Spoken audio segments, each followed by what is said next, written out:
Décision Plus est au service des investisseurs boursiers depuis 1987, au tout début de l'autonomie boursière. Notre logiciel de graphique Market Vision Plus et notre logiciel de code dynamique Trader Plus en ont fait sa renommée. Nous sommes encore ici parce que nous évoluons sans cesse et que nous servons bien nos clients. Découvrez nos produits et services spécialement conçus pour l'investisseur actif et autonome dans la boutique Décision Plus. Le logiciel de graphique Market Vision Plus est en français. C'est le logiciel le plus utilisé par les investisseurs de chez nous. C'est lui que vous voyez dans le feu de l'action. Trouvez, classez et analysez plus facilement avec cet outil sans pareil pour suivre la bourse et prendre les meilleures décisions. Gardez vos titres à l'œil avec Market Vision Plus. Consultez la boutique Décision Plus pour en faire l'essai pendant 10 jours sans aucun frais, c'est garanti. Laissez-nous vous guider pour analyser la bourse et prendre vos décisions. Les analystes de Guru.tv feront tout le travail pour vous. De minute en minute, nous classons les titres selon leur situation technique. Nous révélons les signaux d'achat et de vente. Nous publions des recherches poussées et nous prodiguons des conseils en temps réel. Ça commence avant l'ouverture et ça se poursuit jusqu'à la fermeture des bourses. Profitez de chaque cycle boursier avec Guru.tv. Trader Plus, l'instrument du day trader. 50 cotes qui clignotent en même temps. Autant de listes que vous voulez. Graphiques à la seconde. De 3 à 30 graphiques. Des alarmes à volonté. Des listes de cotes préparées. Des modèles graphiques préparés. Prêts à faire feu. Achetez, vendez avec Trader Plus.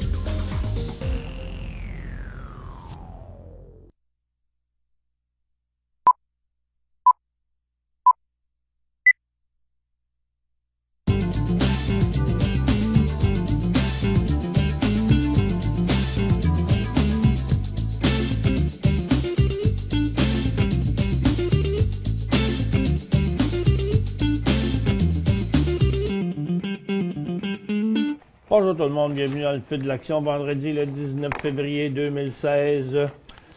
Bon, les marchés ont commencé en correction ce matin, et là le Nasdaq est rendu positif, le Dow Jones se corrige pas trop. Ça suit ce que je m'attendais. Je trouve que, sans trop comprendre pourquoi, je vois pas autant de vendeurs sur le marché que j'avais l'habitude d'en voir. Vous savez, ça fait des mois que je répète la même chose, là. Je disais, il n'y a pas d'acheteurs. Puis on sait qu'il y a toujours des acheteurs et des vendeurs, là. Mais dans le sens que les marchés avaient l'air à être manipulés de manière à toujours le faire partir en hausse, mais pour tomber. C'est comme si c'était toujours orienté de manière à pouvoir prendre des profits à plus cher, faire embarquer le monde, puis ça retombait, puis on dirait que le phénomène est contraire, là, présentement. C'est difficile pour moi de vous expliquer. C'est comme 28 ans d'expérience, là.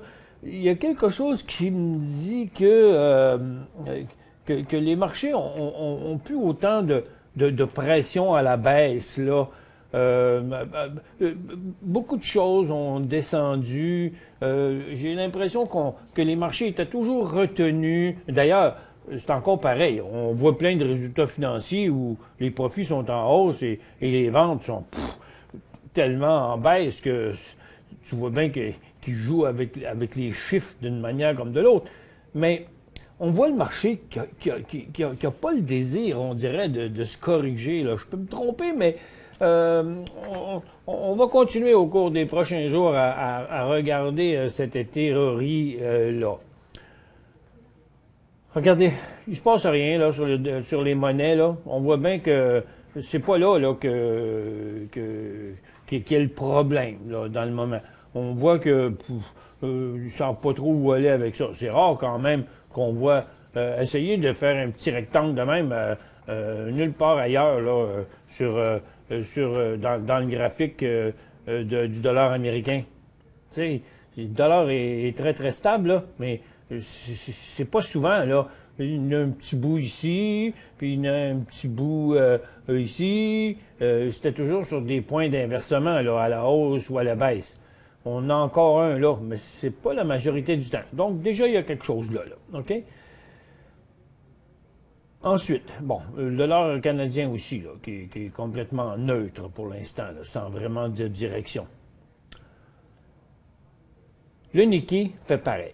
Bon, le Nikkei montait hier, descend aujourd'hui, quand on met ça de même. Là, OK? Une journée ça monte, une journée ça descend. Il n'y a pas de direction sur la bourse du Japon. On est en situation surachetée, comme si, parce qu'à chaque fois que le marché a été en situation surachetée, après, ça a descendu, là, OK? Ça, c'est la force de ces indices-là. Donc, ici, le marché est suracheté. Donc, en théorie, encore une fois, ça devrait partir par là. Excepté que ça arrive des fois où le marché va être suracheté, comme il était ici, puis il a continué à monter. Donc, c'est peut-être une phase comme ça encore. Mais, la bourse japonaise est encore dans une tendance baissière, mais à court terme, il n'y a plus de direction. La Chine, toujours dans une tendance baissière, court terme et moyen terme, mais c'est-à-dire moyen et long terme, mais pour l'instant, il n'y a plus de direction non plus. C'est juste flat, là. OK? Ça a remonté un peu, même si c'est encore suracheté. À Londres, on voit une situation surachetée, c'est-à-dire en manque d'acheteurs. Le marché est en correction. On est encore, ça montre encore un sommet.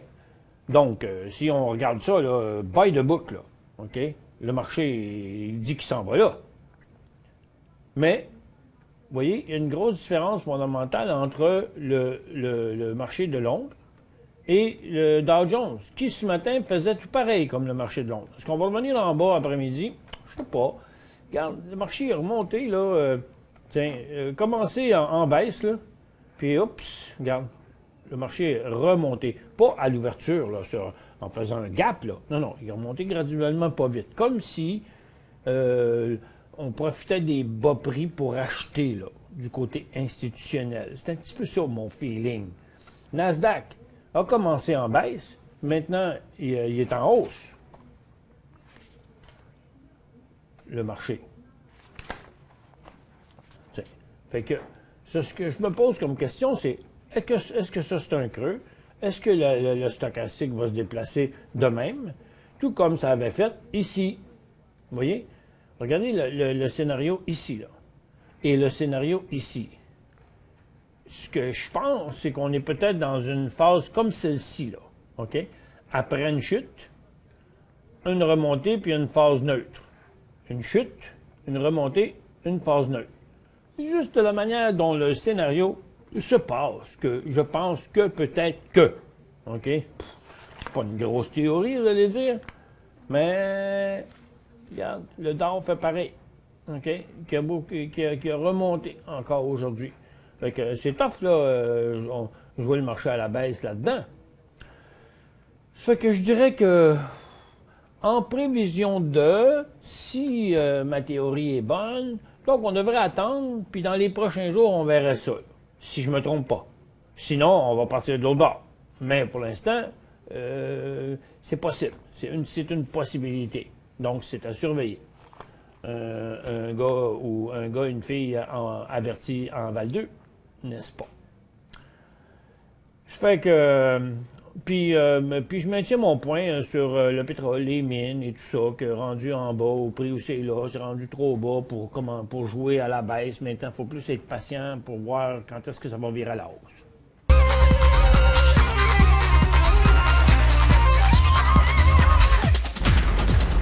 On reviendra sur le technique dans quelques minutes. Pour l'instant, on va regarder les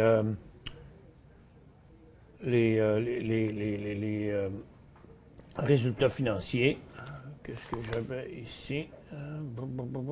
Century Aluminum qui est en feu aujourd'hui. On l'avait dans nos top 5 intra-séances sur Guru.tv. Ils annonçaient moins 57, ils ont eu moins 53, puis 30% de baisse des revenus. Bon, une petite amélioration de 4 cents de moins pire, là. Mais quand même, le titre est en feu. Puis ça le dit, là, aluminium. Puis de ce temps-là, les matériaux, ils remontent. Bon, les économies vont pas bien, la Chine n'est pas décollée, le Japon ne sait plus quoi faire. Pourquoi les mines montent? Hein? Pourquoi? OK? Les institutions achètent, puis après, ils disent d'en acheter. OK? Pour l'instant, en tout cas. Basic Energy, 1,34 à 1,36, 60% de baisse des revenus. Bon. Ils perdent plus d'argent, les ventes sont au plus bas, mais le titre ne descend plus. Nordstrom, 1,24 à 1,17. Petite amélioration. 5% des revenus, puis lui, il descend. Bon, on le laisse aller. Fluor, 93 cents à 68 cents. Le titre ouvre en baisse, avec un résultat meilleur, pire, c'est-à-dire. Puis le titre a remonté. Baisse des revenus de 19%. Yamana Gold, moins 1 cent à moins 8 cents. Le titre est à son top. Ben, ça, c'est parce que c'est l'or qui refuse de se corriger. On va regarder ça tantôt, là. Dans les nouvelles, SunCoke Energy confirme son plan de suspendre son dividende ordinaire. Bon, puis le titre est sur le bord de clencher à la hausse. Dans un matériau, SunCoke Energy. En tout cas, ce serait un signal d'achat s'il passe par là. Yahoo, ils disent qu'ils ont déclaré avoir formé un comité pour explorer des alternatives stratégiques. Ils ont engagé Goldman Sachs, JP Morgan et GPT Partners à titre de conseiller financier. Et quand tu as de l'argent, ça va bien. C'est pas bon marché, ça, engager Goldman Sachs, JP Morgan, puis PJT Partners. Le titre est sur le bord de l'inversement de sa tendance baissière. Puis Kinross, Kinross a été décoté par Standard & Poor's de BBB à BBB-. Et puis Ancana, qui plante parce que ce matin, le gaz faisait un bas de tous les temps. On a Ancana puis Cenovus Energy, les deux, qui sont en chute aujourd'hui, ont été... leur cote a été abaissée, leur cote de crédit a été abaissée à pacotille par Moody's.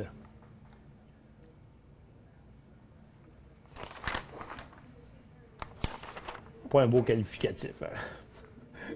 On va pas se voir être abaissé à pacotille. Bon, qu'est-ce qu'il disait au Nikkei? Regarde, elle est bonne la nouvelle aujourd'hui sur le Nikkei. Il disait que le Japon a utilisé toutes ses options pour stimuler la croissance. Là, ils ont dit, on ne sait plus quoi faire. Je voudrais bien vous le dire en japonais, mais je ne parle pas japonais. Et on a maintenant besoin de réformes structurelles pour relancer sa croissance. Donc, c'est quoi ça, une réforme structurelle? C'est large, là. Et puis en Chine, selon le vice-gouverneur de la Banque de Chine, la Chine ne doit pas avoir une politique monétaire trop accommodante pour ne pas mettre de pression supplémentaire sur le yuan. Ben, les Chinois n'ont pas l'habitude d'être accommodants non plus. En Angleterre, les ventes au détail sont en hausse de 2,3 % en janvier. L'estimé était de 0,8 %. La semaine prochaine, il y a un paquet d'affaires, mais je vous dirai ça à la fin de l'émission. Donc, qu'est-ce qui arrive au niveau des ressources? Un nouveau bas sur le gaz. Le pétrole a chuté toute l'avant-midi avant de faire un petit rebond. Puis les marchés, quand même, c'est ce qui a fait rebondir un peu les marchés, parce que le marché de ce temps-là, il marche à la vitesse du pétrole.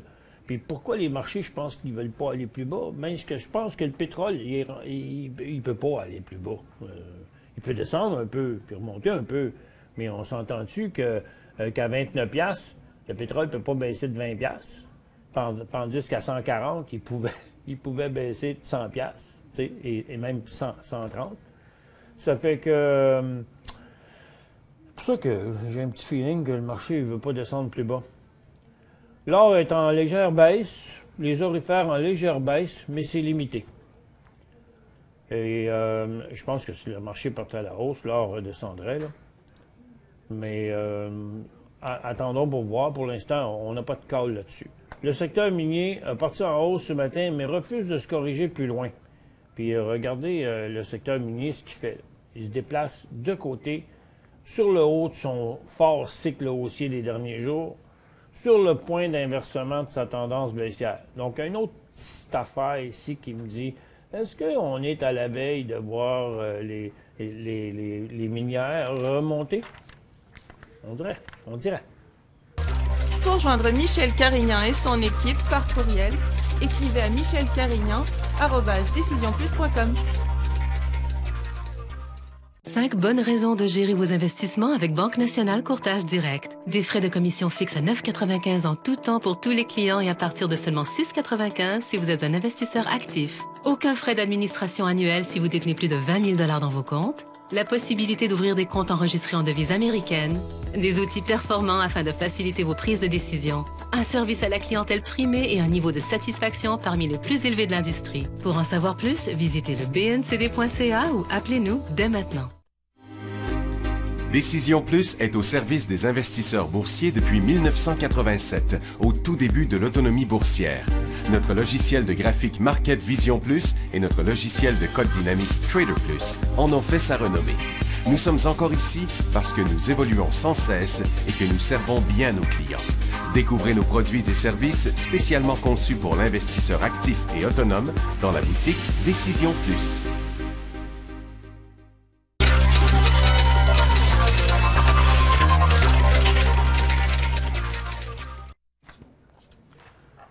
Bon, voilà, maintenant du côté technique USO. Après son haut d'hier, le pétrole est revenu à la baisse, mais je pense pas qu'on va aller plus bas que le bas qu'on a eu là. C'est 25$ sur le pétrole, là. On s'entend-tu qu'en bas de ça, ils sont aussi bien de fermer les valves, parce que ça paye même pas les frais pour l'exploiter. Ça fait qu'en quelque part, ce ne serait pas logique de penser que le pétrole pourrait descendre encore plus bas. Parce que même si l'Iran a embarqué là-dedans, les gars, ils ont commencé par dire on va geler les productions. Je suis bien grave que s'ils se mettent à produire plus, qu'il va y avoir trop d'offres, puis que quand il y a trop d'offres, le prix baisse. Oui, mais ça ne peut pas baisser plus bas que le prix que ça coûte pour le sortir du trou. Pas longtemps, en tout cas. Pas tout le temps. Parce que sinon, regarde, toutes les compagnies font faillite, on n'a plus de pétrole, puis il n'y a plus rien qui marche. Fait que c'est impossible, tu comprends? Il y a une limite à ça. À ce qu'on peut faire. C'est pas un robinet, là. C'est pas de l'eau, là. C'est cette affaire-là. Là. Il y a des coûts associés à ça. Fait que c'est pas encore le temps, mais sur le long terme, là, je pense pas que c'est bien dangereux. C'est juste qu'il ne faudrait pas acheter les compagnies qui, elles, vont faire faillite si le pétrole ne remonte pas assez vite, parce que pourront pas. Tu sais, ça prend les compagnies qui en cherchent, puis les compagnies qui en exploitent.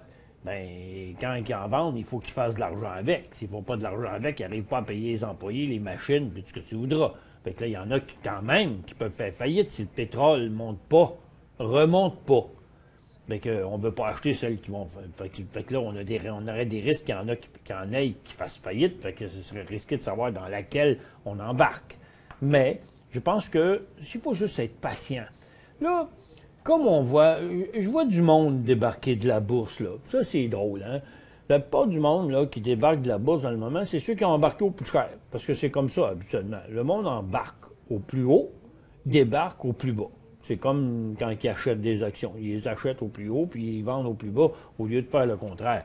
Là, c'est le temps parfait. Justement, je viens d'envoyer un courriel, j'ai reçu un courriel d'une dame ce matin qui disait bon, mon mari et moi, on s'est ramassé 100 000 dans nos CELI, puis on voudrait investir. Les années sont pas toutes pareilles, on le sait, mais c'est quoi la moyenne de profit qu'on fait? C'est quoi une moyenne? Il n'y en a pas de moyenne. Il y en a, là, ils vont toujours perdre. C'est la bourse, pas pour eux autres. Puis il y en a d'autres qui ont fait de l'argent pendant que le marché descendait. Vous le savez, on l'a vu par sondage. Là. On l'a plusieurs fois. Là, OK?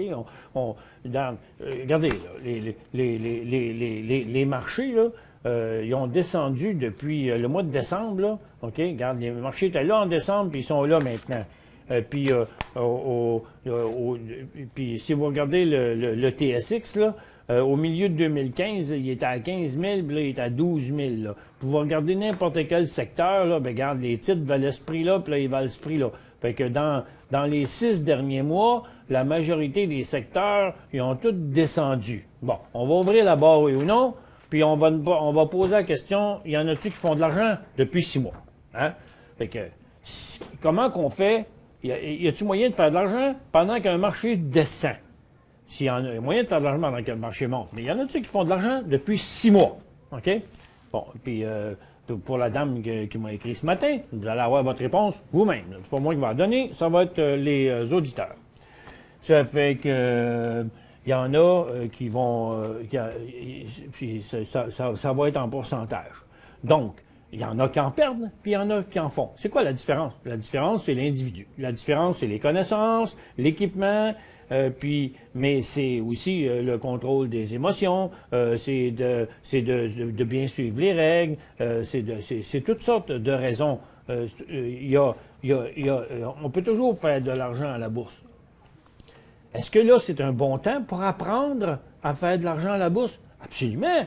Parce que, le marché n'est pas si facile. Oui, il descend encore. Mais si vous attendez que le marché arrive en bull market, là, on ne prend plus le temps d'apprendre. Hey, ça monte, ça presse, il faut acheter. Ah ouais, go, go, go. Quand le marché est plus difficile, ben c'est plus facile d'apprendre parce qu'on apprend dans un temps plus difficile. Puis là, on peut plus se donner le temps de se tester. Puis quand on se teste, ben on développe une méthode, puis on apprend de nos erreurs sans payer le prix de nos erreurs. Puis là, ben après ça, quand on part pour le vrai, ben là, on est obligé de faire les erreurs qu'on a faites pendant nos tests. OK? Ça fait que, dans le moment, c'est un excellent temps pour ceux qui n'étaient pas dans le marché boursier d'embarquer, c'est-à-dire de commencer à faire ces classes. Donc, regardez, OK? Donc, on est dans un marché baissier. Donc, il y en a 62 qui n'ont pas fait de l'argent depuis 6 mois. Mais, il y a 38 qui en ont fait. Fait qu'imaginez-vous comment ils vont en faire quand le marché va être haussier. La réponse, vous l'avez là. Et maintenant, c'est le fun, hein? Parce que moi, je n'ai pas forcé personne à peser sur oui. Puis il n'y a pas personne qui a pesé sur oui pour se péter les bretelles parce qu'on ne sait pas c'est qui. Hein? C'est fait sur un millier de personnes qui nous écoutent. Maintenant, l'or se corrige un petit peu, mais reste quand même sur son sommet. Mais les titres, eux, refusent de se corriger. Ils restent encore en haut. Donc, ce qui dit que, pour l'instant, la confiance est là. Hey, j'ai une affaire à vous montrer. J'ai souvent dit ça dans le passé. J'en parle pas souvent parce que la bourse de croissance, la majorité du temps, est poche. Mais pour la première fois depuis longtemps, le marché de croissance a inversé sa tendance baissière. OK? Regarde, ça a-tu tombé, ça, le marché de croissance, là? Puis ça, ben, c'est le marché de croissance, c'est le marché le plus dangereux. Hein, c'est les plus petits stocks. Les plus petits stocks sont, quand le marché va mal, on se dépêche plus de vendre les titres risqués. Hein, pour la première fois depuis longtemps, le marché de croissance a inversé sa tendance.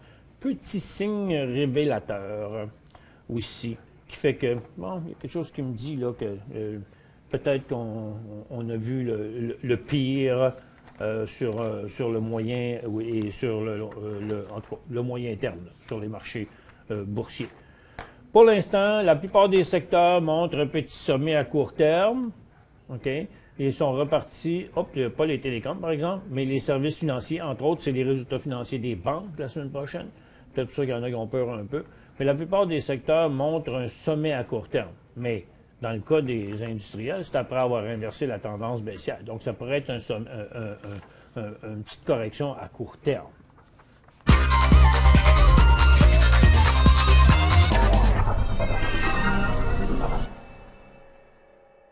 Cinq bonnes raisons de gérer vos investissements avec Banque Nationale Courtage Direct. Des frais de commission fixes à 9,95 en tout temps pour tous les clients et à partir de seulement 6,95 si vous êtes un investisseur actif. Aucun frais d'administration annuel si vous détenez plus de 20 000 $ dans vos comptes. La possibilité d'ouvrir des comptes enregistrés en devises américaines. Des outils performants afin de faciliter vos prises de décision. Un service à la clientèle primé et un niveau de satisfaction parmi les plus élevés de l'industrie. Pour en savoir plus, visitez le bncd.ca ou appelez-nous dès maintenant. Laissez-nous vous guider pour analyser la bourse et prendre vos décisions. Les analystes de Guru.tv feront tout le travail pour vous. De minute en minute, nous classons les titres selon leur situation technique. Nous révélons les signaux d'achat et de vente. Nous publions des recherches poussées et nous prodiguons des conseils en temps réel. Ça commence avant l'ouverture et ça se poursuit jusqu'à la fermeture des bourses. Profitez de chaque cycle boursier avec Guru.tv.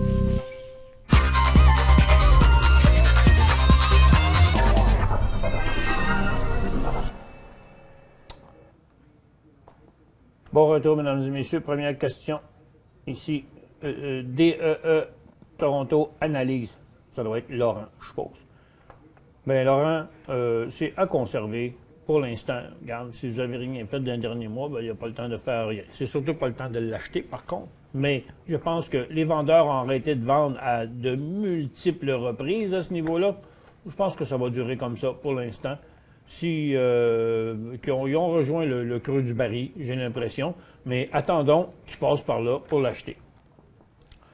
Bonjour Michel. Vendredi passé, le pétrole a monté de plus de 10 % tandis que HOU a augmenté d'environ 6,5 % et HOD a diminué de 10 %. Selon toi, pourquoi y a-t-il eu autant de disparités entre les deux FNB et qu'ils n'ont pas réagi à 2 fois la variation du pétrole? Bien, c'est parce que c'est pas garanti que ça va bouger de 200 % du pétrole, parce qu'il y a quand même l'offre et la demande qui fait son œuvre, et puis que, comme vous voyez, le pétrole a redescendu après, donc pourquoi les HOU n'a pas monté plus haut? Ben, c'est parce qu'il n'y a pas de monde, il n'y a pas eu assez d'acheteurs qui ont voulu l'acheter. Par contre, quand ça a descendu, il y a eu plus de monde qui a voulu le vendre. Achat depuis longtemps. MGA, il y a une petite faute dans votre longtemps, là. Mais à 7 cents, Claude, MGA, c'est méga uranium, ça, MGA? Ouais, méga uranium. Bon, là, il vient d'avoir un petit OK. Et puis, il pourrait bien inverser sa tendance baissière. Et puis, de toute façon, il a inversé là, déjà sa tendance baissière. Et puis, donc là, il reste à faire, pour l'instant, au moins, regarde, à 5 cents, là, on se garde en vie. Ça fait penser un peu à Méthanor. Ça ne veut pas dire que la mine n'est pas opérationnelle, ça veut juste dire qu'ils ne font pas d'argent, puis qu'au moins ils payent leurs employés ou quelque chose de même. Mais là, ça vient de virer de bord. Je ne sais pas s'il y a une raison, mais il y a eu quand même des bons volumes dernièrement. Il y aura un signal d'achat à 11 cents, puis au moins, votre tendance est inversée. Ça fait que moi, je vous dirais, on conserve. Sans en acheter pour l'instant, en tout cas. COPX signale haussier ce matin au-dessus d'11$. Ça, c'était des questions sont d'hier, Max? COPX.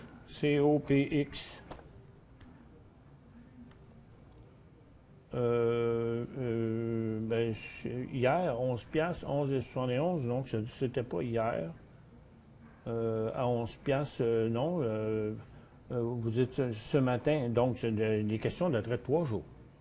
Si le monsieur nous dit ce matin, il était à 11$ avant hier. Donc là, pour l'instant, le titre, il a inversé sa tendance baissière. C'est le Global Copper, c'est un fonds transigé en bourse sur la COP. Bon, ben ça, c'est parce que ça va avec le mouvement des mines.